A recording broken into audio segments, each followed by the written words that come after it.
यह उस कहानी का हिंदी अनुवाद है। लड़के ने घबराकर देखा कि उसके पीछे एक उत्परिवर्तित म्यूटेटेड कनखजूरा सेंटिपेड खड़ा। उसकी लंबाई स्पष्ट रूप से 300 मीटर से भी ज्यादा थी। उसने मन ही मन सोचा कि आखिरकार आज रात के खाने का इंतजाम हो गया है। उसने धीरे से अपनी पीठ से धनुष निकाला और फिर चुपके से एक तीर निकाला। उसे नहीं पता था कि उसकी शामत आने वाली है। अचानक कनखजूरे ने अपना एक स्पर्शक टेंटेकल बाहर निकाला और अगले ही पल लड़के को इतनी जोर से टक्कर लगी कि वह चकरा गया। लेकिन कनखजूरे ने उसकी ओर देखा तक नहीं, क्योंकि उसे कुछ और भी ज्यादा स्वादिष्ट खाने को मिल गया था। डरे हुए कुत्ते को कांपते देख कनखजूरे ने तुरंत हमला कर दिया। भारी भरकम लिटिल येलो डक को आसानी से लपेटने के बाद उसने अपने मुंह से स्टील जैसे नुकीले दांत बाहर निकाले। जीवन और मृत्यु के इस मोड़ पर लड़का धीरे से उठा और अपना धनुष उठाकर फिर से जवाबी हमला शुरू कर दिया। उसने सोचा नहीं था कि यह हमला इतना कमजोर होगा, बल्कि इससे कनखजूरे का गुस्सा और भड़क गया। लेकिन तभी कुछ अनहोनी हुई। लड़के ने अनजाने में कनखजूरे के कमजोर हिस्से पर निशाना साध लिया था। इस तरह खतरे के बीच उसने अकेले ही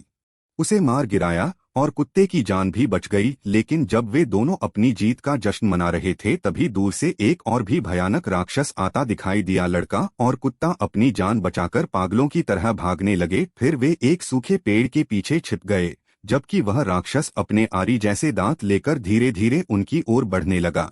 लड़का इतना डर गया कि उसने कुत्ते का मुंह कसकर बंद कर दिया, ताकि जरा सी आवाज होने पर वे राक्षस का निवाला न बन जाए। गनीमत रही कि राक्षस ने थोड़ा जांचने के बाद अपना हाथ वापस खींच लिया। लेकिन तभी कुत्ते की नजर अपने मालिक के स्कार्फ पर पड़ी। लड़के के रोकने के बावजूद वह अचानक बाहर की ओर झपटा। उसे अंदाजा नहीं था कि इस आवाज ने फिर से राक्षस का ध्यान खींच लिया है। लड़का खतरे की परवाह किए बिना तेजी से आगे बढ़ा और अपने बैग से एक ग्रेनेड निकाला। राक्षस के नजदीक आने से पहले ही उसने ग्रेनेड फेंक दिया। एक जोरदार धमाके के साथ वह राक्षस पल भर में राख हो गया। इस तरह लड़का और कुत्ता एक बार फिर मौत के मुंह से बच निकले।